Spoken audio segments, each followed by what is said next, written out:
monsieur Etoudi, t'as lu quoi cette semaine? Et je suis encore là toujours avec le Fipangras.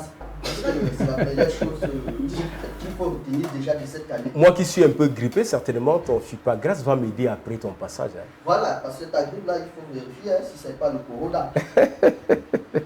2020 est fini. 2020. Quand l'année a commencé, on a dit 2020, année de 20 sur 20. 20 sur 20, la meilleure note à l'école. Et justement, l'année commence par une mauvaise note à l'école. Lycée de Col du Sol à Yaoundé, un élève tue son enseignant. Le premier buzz de l'année. Mais au moins ce buzz aura le mérite d'attester les propos d'un célèbre penseur contemporain socio-philosophe camerounais qui n'est autre que ma modeste personne. Et je me cite en toute modestie. Aujourd'hui, pour enseigner dans nos établissements, il faut faire des arts martiaux. Le taekwondo, le judo, l'aïkido, le nangudo et surtout le sans-salaire kido.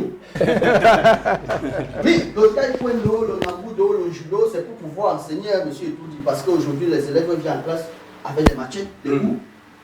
Mais le sans-salaire kido, c'est un art martial qui t'enseigne comment vivre sans salaire alors que tu es fonctionnaire. Et là, avec ce fait, on arrive au paradoxe très connu dans ce pays. L'école qui forme les enseignants... On estime parfois que c'est un métier ingrat d'être enseignant. Justement, c'est ce paradoxe, monsieur Etoudi, l'école qui forme les enseignants dans ce pays, c'est l'école normale. Mais c'est la seule école, quand tu sors, plus rien n'est normal. Et rien n'a été normal par la suite de l'année, le coronavirus. La pandémie mondiale arrive au Cameroun et très vite, les premiers effets secondaires sont là, détournement massif. Le président de la République donne 1 milliard pour lutter pour les mesures préventives. Et de ce 1 milliard, il y a des villages qui ont reçu un seau et un morceau de savon.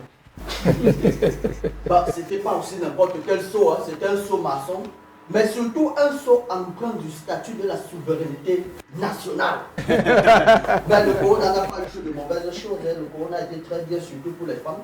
Parce que grâce au corona, certaines femmes se sont rendues compte que leur mari, en effet, était capable de manger 3 plats de héros par soir. Donc la question qu'elle se pose depuis, c'est que souvent, les deux autres quand plats. il mangeait un, où avait-il mangé les deux autres? Les deux autres plats. Avec le confinement, il y a des hommes qui ont enfin su à quoi ressemble la cuisine dans leur maison. Ça aussi, c'était bien pour les femmes. Avec le confinement, il y a des hommes qui ont enfin su à quoi ressemblait la couleur du bleutin de leurs enfants. Mais surtout et surtout, avec le coronavirus, monsieur Etoudi, on s'est rendu compte que certains virus ne peuvent pas faire 2 mandats. La preuve, Donald Trump n'en a fait qu'un seul. Donald Trump est un virus. À votre sens, Amadou. Et pour parler de la politique internationale, transition assez intelligente, au cours de l'année 2020, je crois que ce qui nous a surtout marqué, nous les Camerounais, le président français Emmanuel Macron a multiplié des sorties médiatiques.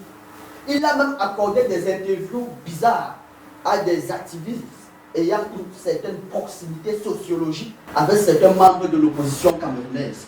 Tout ça pour mettre la pression sur M. Paul Biya. Mais finalement, Emmanuel Macron l'a compris. Hein.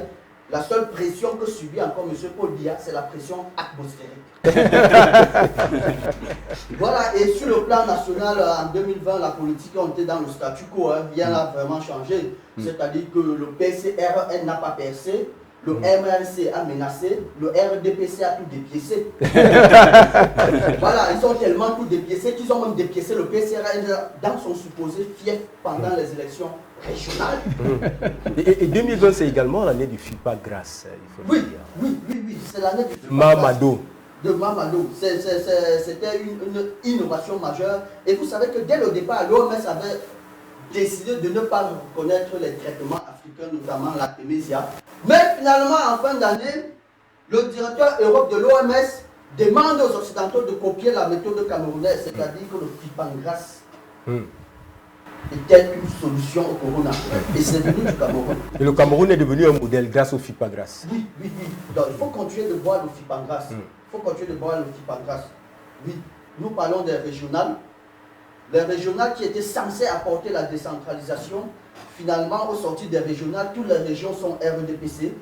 Mais surtout, ce qui est important, c'est que les régionales étaient une conclusion du JDN, le Grand Dialogue National de fin 2019. Effectivement. Qui était censé améliorer les choses au NOZO, monsieur Olivier Nza.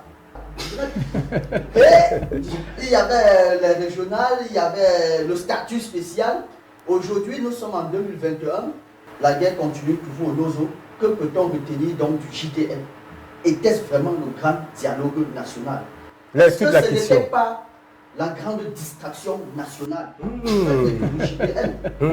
Est-ce que ce n'était pas le grand détournement national? C'est le JDN. On reste dans le sigle. Voilà, est-ce que ce n'était pas le grand désarroi national? Et même pourquoi pas le grand divorce national? Et parlant de divorce, Carnet-Rose en 2020 au Cameroun, transition intelligente. Qui concerne qui, le Carnet-Rose? Carnet-Rose, 2 enfants issus de familles de milliardaires se sont mariés au Cameroun. Comme on dit dans mon village, c'est tout un gun, c'est l'eau ne coule que vers l'eau. Ce mariage nous a fait comprendre que décidément au Cameroun, le poisson brisé s'accompagne avec une carte bière. Ça devait être à Bandioun, ça. Et Carnet-Rose 2020, comment ne pas parler du syndicat, monsieur Toundi? Le fameux syndicat de 2020. Comment ne pas parler du qui syndicat? aura fait couler tant d'encre de salive, même Voilà. sur ce plateau. C'est-à-dire qu'au cours de 2020, une bande d'hommes ont décidé que la valeur de la femme, c'est 2000 francs. Olivier Nza, lui, il est contre le syndicat. Mais la première question, la plus Il est importante, contre. c'est qui est même membre du syndicat, qui ne l'est pas. Parce qu'aujourd'hui, dans les sciences spatiales, le syndicat, c'est un peu ce qu'on appelle une OVNI, objet masculin non identifié. Mais tout récemment, quand même, il y a des études sérieuses qui ont été faites par 2 grandes universités dans le monde, à savoir l'université de Tinko, à Photo, dans le Cameroun, et l'université de Gazagade, dans le nord Cameroun. Et ces études ont prouvé qu'un homme sur 2 appartient au syndicat. 50% d'hommes appartiennent au syndicat. Mais quelqu'un comme Olivier Nza qui dit non au syndicat, c'est un traître. Peut-être fait partie des 50 qui n'appartiennent pas au syndicat. Et c'est une étude très sérieuse. D'accord. Parce qu'elle a été validée par l'ONU SUFO, l'Organisation des Nations Unies pour la souffrance dans les foyers. Là, on peut aussi vérifier, monsieur Etoundi, est-ce que vous appartenez au syndicat? J'ai une approche plus ou moins mitigée. Est-ce que vous êtes membre du syndicat? Oui, plus ou moins mitigée. Pas vraiment. Vous n'êtes pas membre du syndicat? Pas vraiment. Moi, je suis, ça fait 1 sur 2. Donc, mais ce qui est intéressant avec le syndicat estime qu'après un rendez-vous galant, une femme doit avoir 2000 francs de taxi. Pour payer les taxis. Et les femmes refusent. Quelle malhonnêteté! Comment les femmes peuvent refuser 2000 francs? C'est peut-être le taux forfaitaire. Hein. Non, mais dans l'histoire des rendez-vous galants, souvenez-vous, le tout premier rendez-vous galant de l'histoire, dans ce fameux jardin, la femme était rentrée avec une pomme. Une pomme. Mais aujourd'hui, elle a le culot, le toupet, l'audace de refuser 2000 francs. Mais 2000 francs, monsieur Toundi, c'est 6 sacs de pommes. Effectivement. Avant la dévaluation, bien sûr. Elles sont plus exigeantes aujourd'hui, Amadou. Ces femmes-là qui revendiquent Ayu et Adia, qui revendiquent plus de 2000 parfois. À un moment donné, les hommes doivent être intelligents. Parce que les femmes ont revendiqué le droit de vote, on a donné. Elles ont revendiqué le droit de voter, on a donné. Il y a même certains qui continuent à dire que oui. Elles ont appris à porter le pantalon à Elles ont appris à porter le pantalon, on a validé. Certaines femmes aujourd'hui disent que oui, il faut qu'on réduise le temps de grossesse. Mais on l'a déjà fait, ça s'appelle l'avortement. Voilà. Les hommes ont réduit le temps de grossesse. On a autorisé l'avortement. Ah, d'accord. Alors, pour sortir, Amadou. Alors, justement, les 2000 francs des femmes, la monnaie, en 2020, il y a eu beaucoup de bruit. Franc CFA, les accords coloniaux. Franc CFA, est-ce qu'on va sortir du franc CFA, est-ce qu'on va sortir de l'éco? D'abord, il faut savoir que nous autres, Africains, particulièrement nous qui utilisons le franc CFA, qu'on sorte du franc CFA ou qu'on ne sorte pas, ce n'est pas ça le problème. Le problème même, c'est que le franc CFA, là, on ne le voit pas. Il n'est pas dans nos poches. Et il faut être intelligent, parce que quand on dit éco, si tu regardes bien, éco, ça veut dire quoi? On toujours de la colonisation occidentale. Encore. Voilà, franc CFA, complot financier en Afrique, ou bien comment finir l'Afrique. Et là, on ne sera pas sorti de l'auberge. Non, pas de sitôt.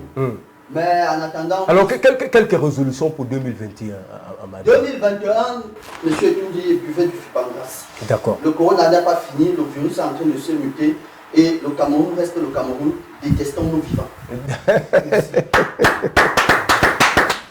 C'était Amadou Bouna qui me demande de boire le FIPA. Je peux l'avoir, le FIPA là? Je peux quand même avoir là, il a à titre personnel. D'accord. Respecter les mesures barrières. Merci à Amadou Bouna.